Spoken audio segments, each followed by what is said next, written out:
옆 사람하고 이렇게 인사 나누겠습니다. 당신의 인격과 상관없이 당신을 사랑하겠습니다. 시작. 예, 인사 나누셨으면 우리 양옆으로도 한 번 더 인사 나누도록 하겠습니다.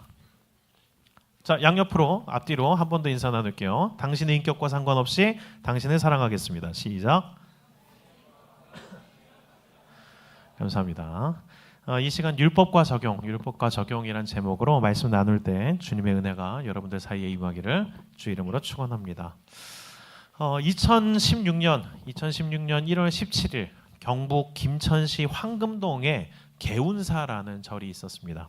그 2016년 1월 17일 그 김천에 있는 개운사라는 절에 어떤 일이 일어났냐면 60대의 기독교인 A 모 씨가 밤에 몰래 침입을 해서 불상을 다 때려 부수고 법구를 훼손시킨 사건이 있었습니다. 일명 회불 사건인데 뭐 이런 종류의 사건이 사실 처음 있는 게 아니라 종종 일어납니다. 종종 일어나서 큰 이슈가 되기도 하는데 당시에 어떻게 됐냐면 당시에 불교 쪽에서 특히 난리가 났고 일반 뉴스에서도 이제 이슈가 돼서 이 사건을 다뤘었습니다. 그리고 많은 네티즌들 이제 댓글 부대들이 기독교는 항상 이런 식이다, 배타적이다. 기독교는 늘 이렇다 하면서 상당히 큰 질타를 가했었던 적이 있습니다.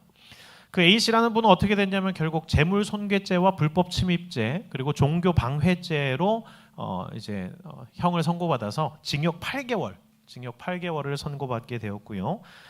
검사의 신문에 왜 그랬냐라는 말에 그 A 씨는 이렇게 대답했습니다.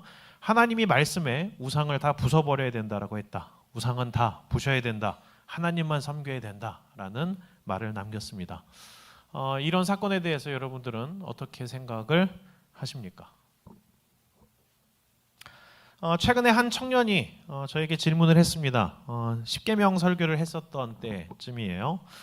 참고로 그 청년은 제가 참 좋아하고 우리 신앙생활에 열심히 내고 있는 아주 훌륭한 청년입니다. 그런데 그 청년이 진지하게 고민을 하고 있었습니다. 그게 뭐냐면 세상을 보면 하나님의 이름을 망령되게 일컫는 사람들도 많고 그렇게 망령되게 일컫는 단체들도 참 많다라는 겁니다. 그래서 그런 단체들이나 사람들을 보면 너무 화가 나고 피가 끓어오른다라는 거예요. 그래서 그런 사람들에게 어떻게 반응을 했으면 좋겠냐라는 게 그 청년의 질문의 골자였습니다. 그래서 그 청년 그 워딩으로는 이렇게 얘기했어요. 맘 같아선 진짜 확 뭐라도 이렇게 하고 싶다고. 그래서 구약에도 보면 비느하스가 같이 타락했거나 비느하스가 이런 타락했거나 우상 숭배를 하는 사람을 즉결 심판한 예도 있지 않냐고. 그래서 좀 그런 식으로라도 이렇게 하고 싶은 충동과 마음은 드는데 과연 크리스찬은 어떻게 반응하는 것이 맞냐? 그렇게 그 청년이 했다는 게 아니라 그런 의분이 있다라는 거죠. 그게 좋은 의도와 마음이었다라는 것은 저도 이해를 합니다. 그래서 그 청년에게 이제 대답을 해주게 된 게 오늘 설교를 해야겠구나라고 생각을 했었던 계기가 되었습니다. 여러분들 생각 어떠세요? 그런 사람들, 그런 청년들, 그런 단체들 보면 피가 끓어오르지 않으십니까? 거기에 대해서 우리는 과연 어떻게 반응을 하는 것이 맞는 것일까요? 오늘 제가 전할 말씀은 율법과 적용, 말씀과 적용에 대한 내용입니다. 이게 신앙생활에 있어서 대단히 중요한 부분입니다. 왜냐하면 우리 사람은 연약하다 보니까 어느 한 부분에 몰입되거나 아니면 감정적으로 격앙이 되면은 전체를 보지 못하게 되는 경우들이 종종 생깁니다. 그래서 우리에게 필요한 것은 항상 의도적인 환기가 필요합니다.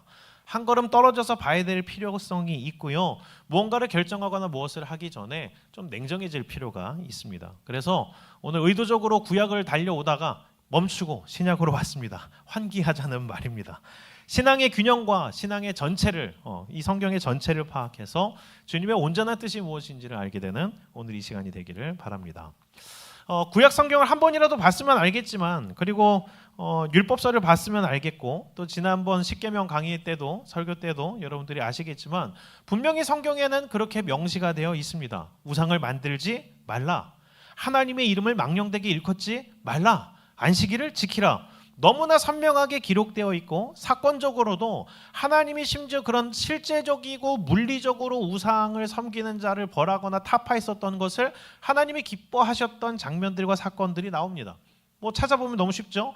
출애굽기 32장의 금송아지 사건 때도 그렇고요. 사사기 6장의 기드온이 바알 제단을 다 때려 부순 사건도 그렇고요. 그리고 민수기 25장에 그 비느하스가 우상을 섬기고 음란 행위를 하던 그 이스라엘 백성들을 그 자리에서 이제 즉결 심판을 했었던 그런 사건들이 나오기도 하고, 뭐 이 외에도 너무나 많은 예들이 구약에 드러납니다. 이처럼 구약의 말씀을 보자면 왠지 그런 과격하더라도 하나님의 의를 세우는 그런 행위를 해야 될 것 같기도 한데, 또 막상 그럼 그렇게 해도 되는 건가? 그렇게 해도 되는 것 같기도 하고 안 하는 것 같기도 하고, 도대체 주님께서 무엇을 바라시고 말씀을 하시는 걸까? 오늘 우리는 어떻게 해야 되는가? 오늘 본문 말씀을 통해서 우리가 어떻게 해야 되는지를 깨달았으면 좋겠습니다. 자, 말씀을 다시 한번 읽어보겠습니다. 마태복음 12장 1절 2절과 그리고 9절 10절입니다. 우리 1, 2절 먼저 한번 같이 읽어볼까요? 시작. 그때에 예수께서 안식일에 밀밭 사이로 가시리새 제자들이 시장하여 이삭을 잘라 먹으니 바리새인들이 보고 예수께 말하되 보시오 당신의 제자들이 안식일에 하지 못할 일을 하나이다. 아멘. 자, 이제 9절에서 10절입니다. 9절 10절 같이 읽겠습니다. 시작. 거기에서 떠나 그들의 회당에 들어가시니 한쪽 손 마른 사람이 있는지라 사람들이 예수를 고발하려 하여 물어 이르되 안식일에 병을 고치는 것이 옳으니까. 아멘. 오늘 말씀 이렇게 시작합니다. 그때에 예수께서 안식일에. 오늘 이 말씀이 언제 일어난 사건이냐면 안식일에 일어난 사건입니다. 먼저 여러분들 안식일 하면 뭐가 떠오르십니까? 안식일, 쉼, 안식일을 지키라? 예, 그렇죠. 우리가 지금 율법에 대해서 말하는 만큼 십계명에까지 기록되어 있는 안식일을 지키라라는 말씀을 우리는 다 알고 있습니다. 유대인들은 다 안식일을 지킵니다. 안식일을 지키는 것을 생명처럼 여깁니다. 그래서 안식일을 어떻게 지켜야 되는가에 대한 세부 조항까지 만든 거예요. 왜냐하면 어디까지가 지키는 거고 어디까지가 안 지키는 건가, 이거를 좀 세세하게 구분을 하고 싶었던 것 같아요. 이게 만약에 이제 좀 잘 서 있지 않으면 뭐 이런 식으로 되겠죠. 예를 들어서 걷는 것은 안식일을 지키는 것에 대해서 어디까지 행위로 간주될 것인가. 예를 들어서 걷는 것은 일을 하는 거다라고 규정을 해버리면 유대인들은 다 기어다녀야 됩니다. 걷지를 못하게 됩니다. 그러면은 한없이 걸어도 일을 안 하는 거다라고 하면은 계속 걸어다니면서 일을 해도 상관이 없어지니까 유대인들은 이제 규정을 세웁니다. 어느 정도까지 걸으면은 일을 한 거, 이 정도까지 걷지 않으면은 일을 안 한 거, 막 이런 식으로 나눠 놓는 거죠. 그렇게 유대인들은 어떻게 하냐면 계속된 역사적인 논쟁을 통해서 어디까지가 일을 하는 거고 어디까지가 일을 안 하는 거다라는 것을 율법 조항으로 정리해 놨습니다. 그래서 유대인들은 미시나라고 오늘날 율법의 해석서로서 그 율법을 어떻게 구체적으로 지켜야 되는가를 말해주는 해석서를 가지고 있는데, 그것을 가지고 안식일에 대한 규율들을 세세하게 정해놓고 서로 간에 보고 그걸 지키고 있습니다. 그래서 그 미시나에 기록된 안식일에 금지된 노동들을 살펴보자면은 이렇게 됩니다. 첫 번째 이제 경작. 그래서 토양과 관련된 직업을 하는 사람들에게 말하는 거죠. 그래서 밭을 갈거나 씨앗을 뿌리거나 김을 매거나 수확을 하면, 곡식에 단을 묶거나 탈곡을 하거나 곡식을 고르면 이건 일한 거다. 이렇게 규정을 하고 있습니다. 다음은 이제 음식 준비에 관련된 건데요.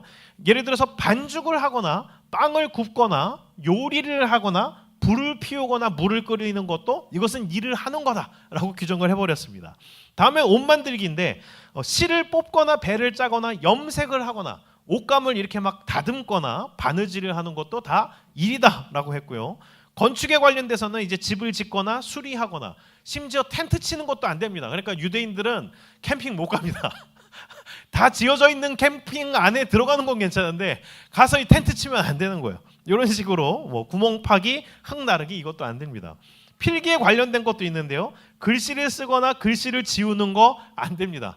책을 찍거나 편지를 쓰거나 숫자를 세는 거 안 됩니다. 참 골치 아프죠? 그리고 운반에 관련된 거, 공공적인 장소에서 사적인 장소로 옮기는 행위도 안 된다.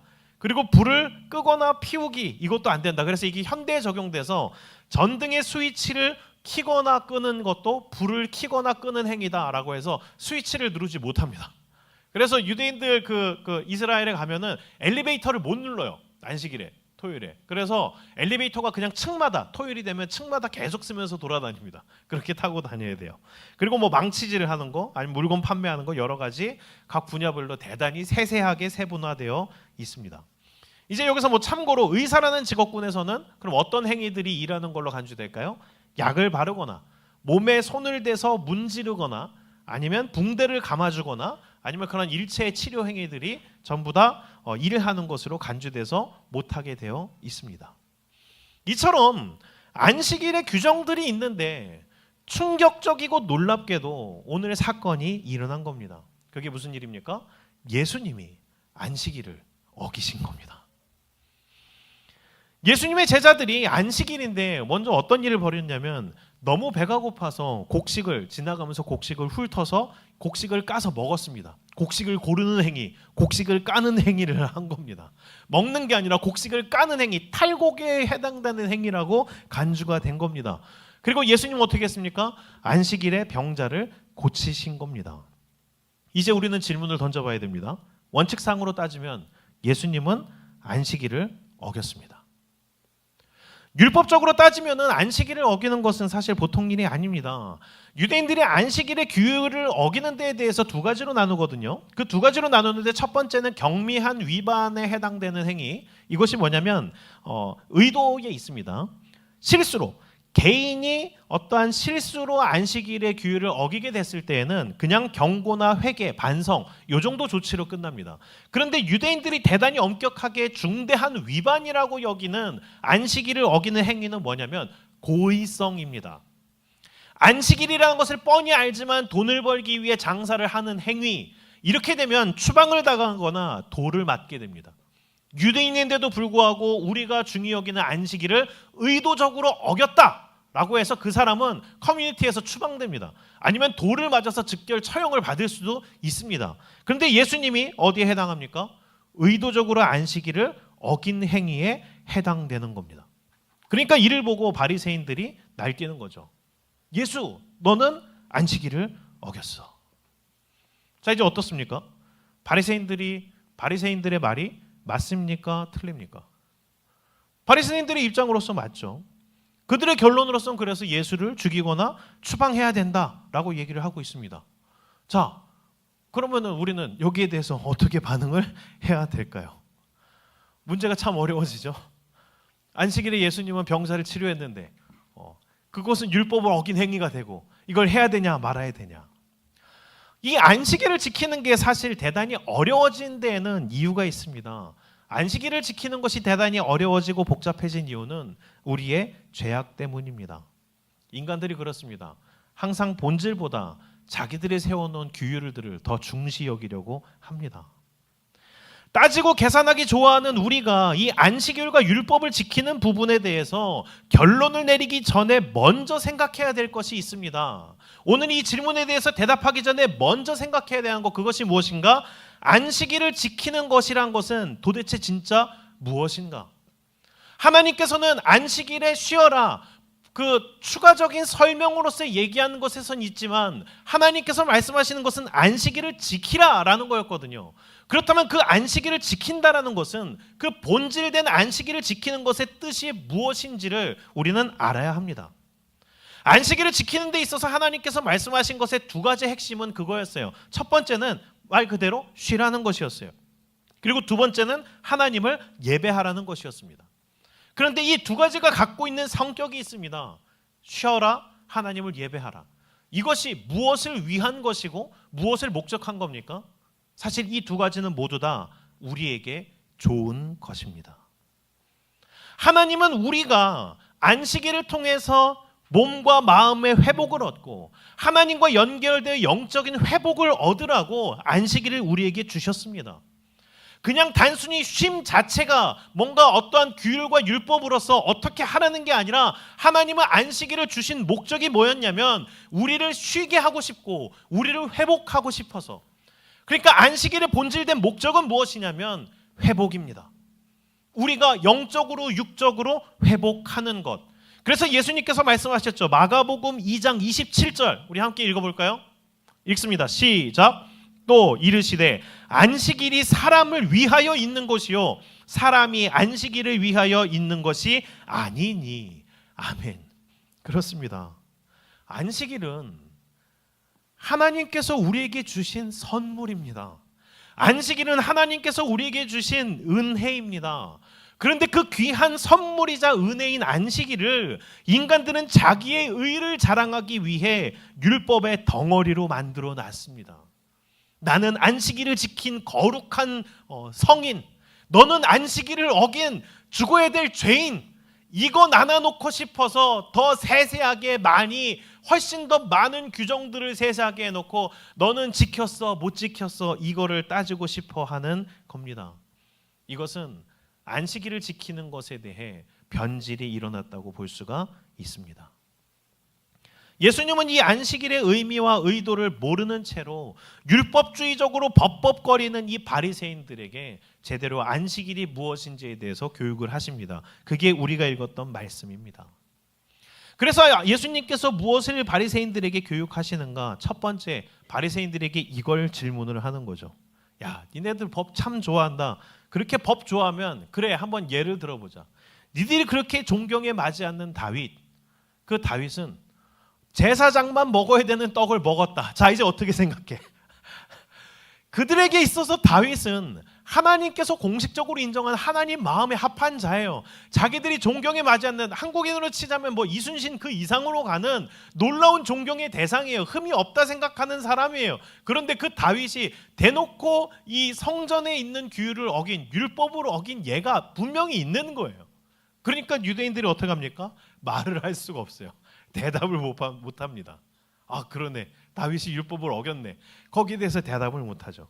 두 번째로 이제 예수님이 이걸 질문합니다. 그래, 안식일에 무조건 쉬어야 돼? 모든 사람이 다 쉬어야 된다고? 그럼 질문해보자.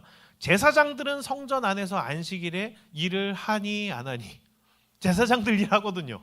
무조건 쉬는 것만이 안식일을 지키는 거다라고 생각을 하고 있었던 인간적인 생각이 있었는데 제사장들은 안식일에 열심히 성전 안에서 일을 하고 있거든요. 그냥 외형적으로 일을 하냐 안 하냐 그것만으로 안식일을 따질 수 없다라는 것이 깨달아지게 되는 겁니다. 아, 그러네. 일을 하고 있었네. 거기에 덧붙여서 예수님 설명하시죠. 자, 성전 안에서 제사장들이 일을 하는 게 죄가 되지 않는다. 안식일을 어긴 것이 아니다. 그리고 더 설명할 것은 이거다. 성전보다 훨씬 더 큰 이가 여기 있다.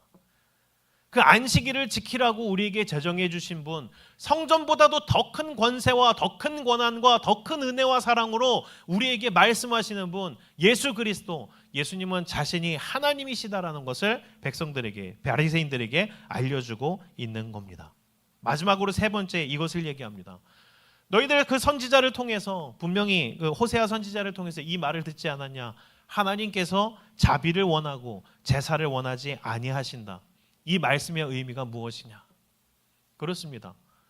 이 제사는 유대인들이 지켜야 될 가장 중요한 철칙이었어요. 율법 그 이상이 되는 거죠. 그런데 하나님께서 심지어 무엇을 말씀하셨냐면 제사보다도 자비다 라고 선언을 하신 거예요. 너희들이 그렇게 중요시 여기는 그 제사, 그거 이상으로 중요한 게 하나님이 뭐라고 말씀하셨냐? 사랑이다. 자비를 베푸는 거다. 은혜를 베푸는 거다. 하나님께서 직접 선지자를 통해 말씀하신 이 질문에 대해서 너희들은 어떻게 생각하냐? 바리새인들은 더 이상 할 말이 없었던 겁니다. 말씀과 적용에 있어서 우리는 먼저 말씀의 본 뜻을 잘 알아야 합니다. 하나님은 단순한 법조문으로서 틀렸어? 그럼 죽여. 이것을 위해서 그 기준과 말씀을 주신 게 아닙니다. 하나님께서 성경을 주신 이유, 또한 그 기준을 주신 이유, 거기에는 의미와 맥락이 있습니다. 그 성경 전체가 통틀어서 말하는 그 의미와 맥락 가운데에서 하나님의 뜻을 헤아려 아는 것이 중요합니다. 그렇다면 하나님께서는 우리에게 이 구약의 율법과 신약의 은혜에 대해서 왜 주신 것인지, 그러면 이것을 우리가 어떻게 적용하는 것이 맞는 것인지 제가 딱 한 문장으로 정리했습니다. 여러분들 어떻게 율법을 읽어야 되고 그 말씀을 어떻게 적용해야 되나? 이거 한 문장으로 정리됩니다. 다 따라서, 저를 따라서 얘기하겠습니다. 시작. 율법은 나에게, 은혜는 이웃에게. 시작. 한 번 더 하겠습니다. 율법은 나에게, 은혜는 이웃에게. 그렇습니다. 성경에 있는 율법 어디에 적용하냐면 옆에 있는 제가 아니라 나에게 적용하시면 됩니다. 그 율법의 기준을 나에게 적용하십시오. 그럼 여러분들이 해야 되는, 이웃에게 적용해야 되는 그 말씀은 무엇인가? 은혜를 적용하시면 틀림이 없습니다. 그 엄중한 기준, 하나님의 사랑과 하나님의 뜻 안에서 벗어나지 말아야 되는 그 율법의 엄정한 기준을 나의 잣대로서 세우고, 내 이웃에게 대해야 되는 어떠한 그 기준들이나 어떤 행위들은 예수님께서 보이셨던 그 은혜를 우리가 직접 행위로서 제공을 한다면 우리의 있는 곳에 하나님 나라 임하게 됩니다. 우리는 이것을 항상 유념해야 됩니다. 신앙의 외형에 치우치는 것이 아니라 그 중심과 내면, 의도와 방향을 보아야 합니다.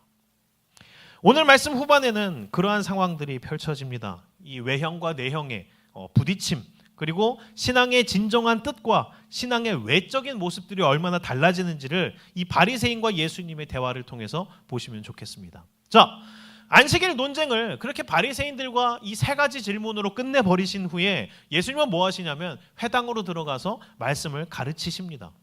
그런데 그때 그 세 가지 질문에 꿀먹은 벙어리가 돼서 밀렸던 이 바리새인들은 어떻게 됐죠? 뚜껑이 열리는 거예요.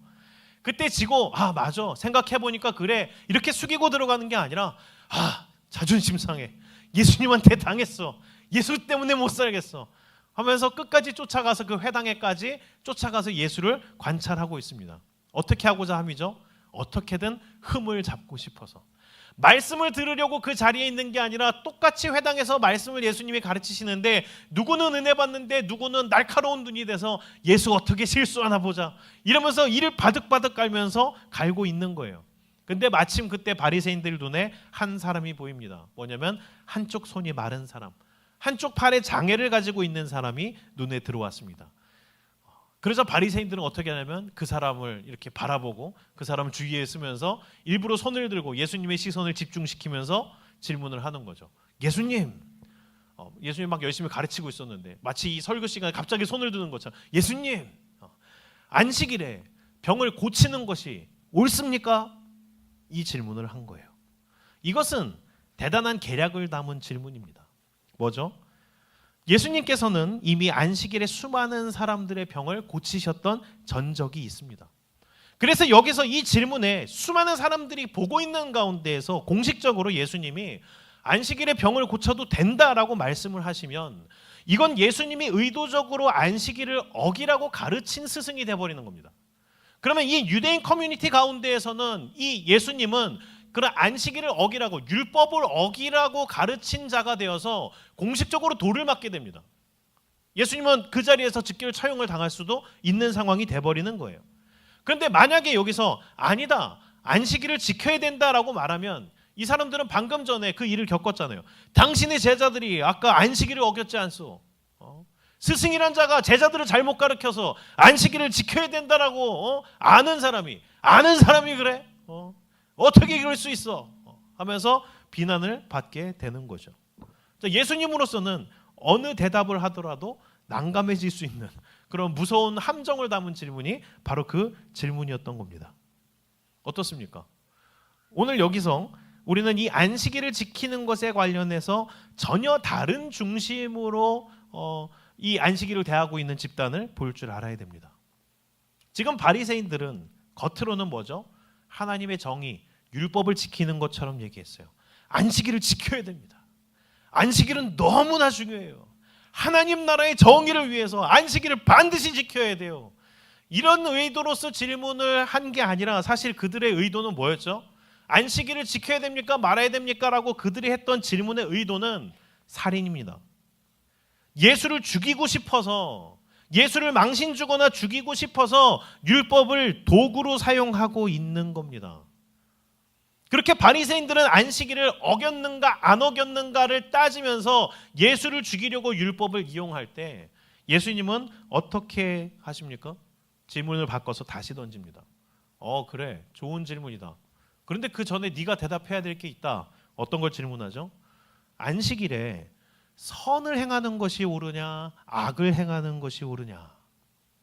계속해서 유대인들은 쉬냐 안 쉬냐, 지켰냐 안 지켰냐로 이야기를 몰고 가려고 하는데 예수님은 안식일의 본질적인 질문을 던집니다. 그리고 그 본질적인 질문 안에서 그들의 중심을 깨뜨려 보시고 그 중심이 드러날 만한 질문을 던지신 겁니다. 너 진짜 하나님을 위해서 안식일을 잘 지키고 싶어? 그래, 안식일을 지킨다는 것이 뭘까? 안식일에 하나님께서 무엇을 하는 걸 기뻐하실까? 안식일에 선을 행하는 것을 하나님이 기뻐하실까? 악을 행하는 것을 기뻐하실까?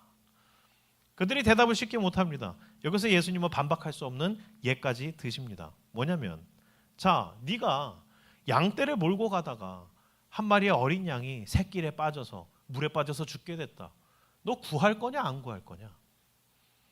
그래, 어린 양 비유로서 들었는데 만약에 네 자식이 구덩이에 빠져서 당장 죽게 생겼다면 너 구할 거냐 안 구할 거냐?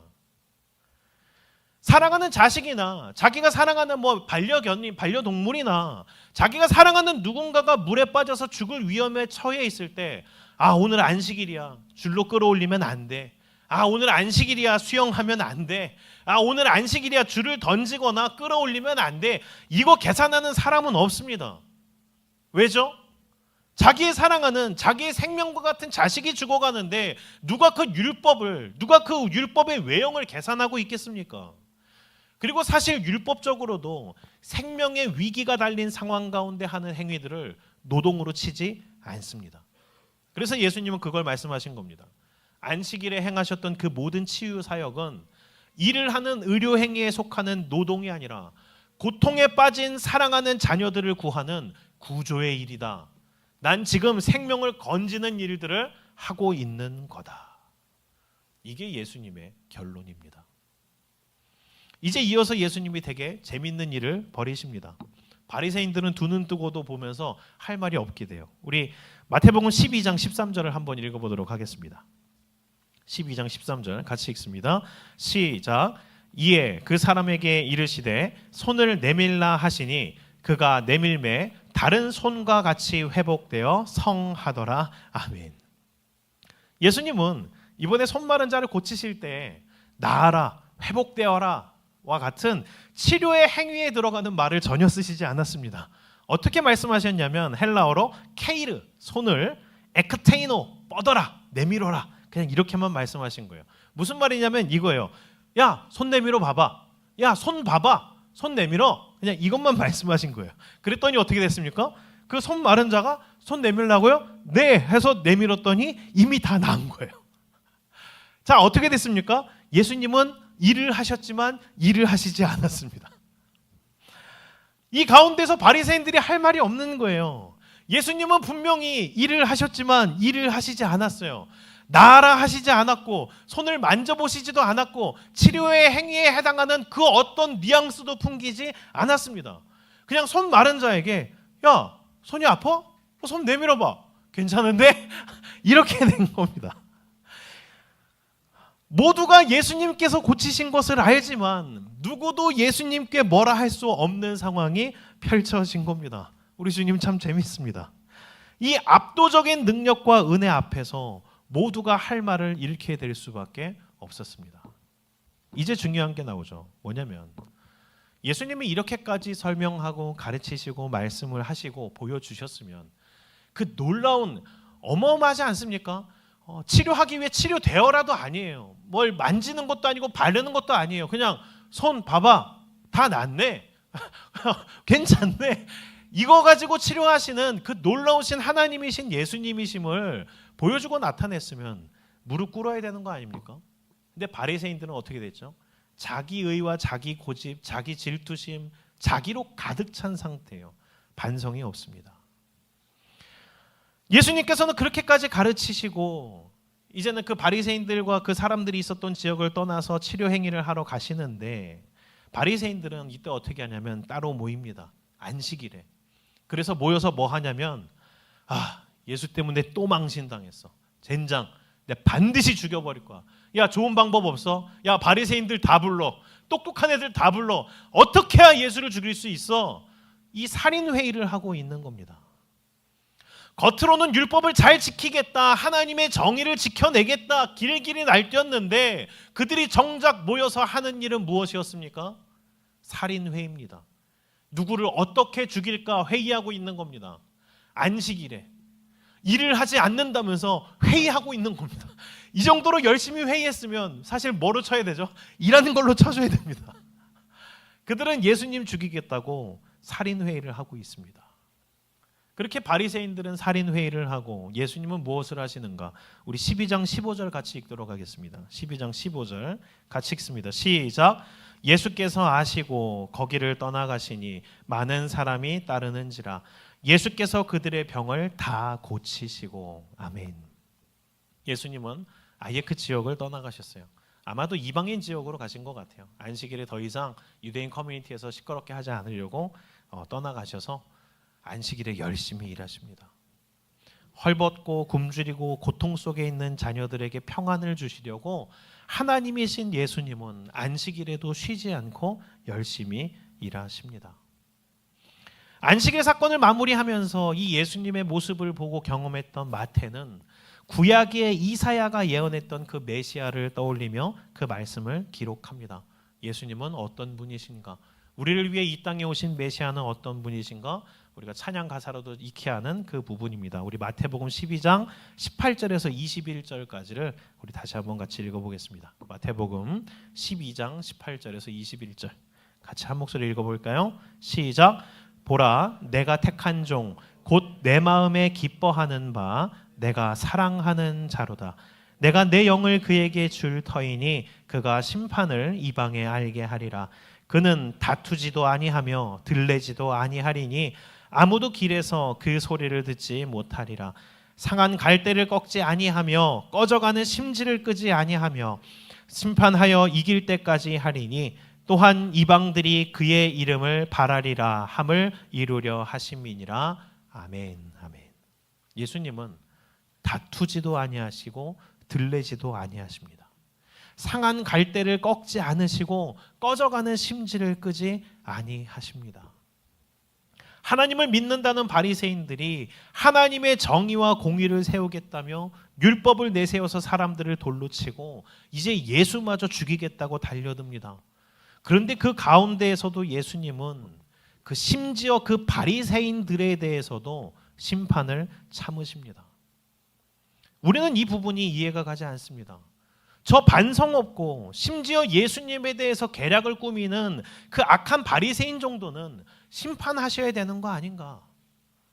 사실 예수님의 능력이면 충분히 할 수 있잖아요. 손 마른 자가 손을 뻗기도 전에 낫게 하시는 주님이시니까 바리새인들 정도면 그냥 돌아갈 때 막 멀리 갈 때 애들아 잘 가 해서 바리새인들이 돌아보면 소금 기둥 아니면은 집에 거의 다 갔을 때 갑자기 곰이 나타나서 바리새인들을 잡아먹는다던가 아면 예수님이 불벼락 하면 그 자리에서 불 떨어질 거 아니에요. 그거를 충분히 다 하실 수 있는 분인데 예수님은 그렇게 하지 않으십니다. 예수님은 상한 갈대도 꺾지 않으십니다. 하나님을 향한 사랑이 희미해져서 이제 다 꺼지는 듯 해보이는 그 등불도 예수님은 끄지 않으십니다. 하나님을 괜히 사랑의 하나님이라고 하는 게 아닙니다. 정말 우리가 이해할 수 없는 무한한 사랑과 용서로 끝까지 우리를 대하시는 그 주님이시기 때문에 사랑의 하나님, 인자하신 하나님, 놀라운 무한한 은혜를 베푸시는 하나님으로 부를 수밖에 없는 겁니다. 그 패역한 무리들이 결국 예수님을 십자가에 못 박습니다. 그 십자가에 못 박히신 예수를 끝까지 조롱합니다. 그 가운데에서 예수님은 십자가에서 내려와서 제사장들의 입을 찢어놓지 않습니다. 조용히 본인이 죽어주셨습니다. 이것이 우리가 믿는 예수님이 보여주신 하나님의 뜻, 하나님의 방식입니다. 말씀을 마칩니다. 율법과 말씀의 적용에 대해서 다시 한번 알려드리겠습니다. 구약은 다른 말을 하는 게 아니라 구약은 원칙을 말하고 신약은 그 실제를 말합니다. 그 원칙 가운데에서 하나님은 기준을 보여주시는 거예요. 그 기준은 다른 게 아니라 우리의 상태를 점검하라고 보여주시기 위해서 주신 기준입니다. 그렇기 때문에 그 구약의 율법을 통해선 나를 비추어 봐야 됩니다. 아, 내가 하나님의 기준으로부터 이렇게 멀구나. 그것을 깨닫고 무엇을 하라는 거죠? 그 놀라운 은혜를 약속하시는, 용서하시는 예수 그리스도를 의지함으로 그 은혜 안으로 들어오라는 이야기입니다. 그러니까 율법은 어디에 적용해야 된다고요? 나에게 적용하시면 됩니다. 예수님의 하신 행동들은 어떻게 적용하라고요? 이웃에게 적용하시면 됩니다. 그렇습니다. 성경을 읽으면서 헷갈려 할 필요 없습니다.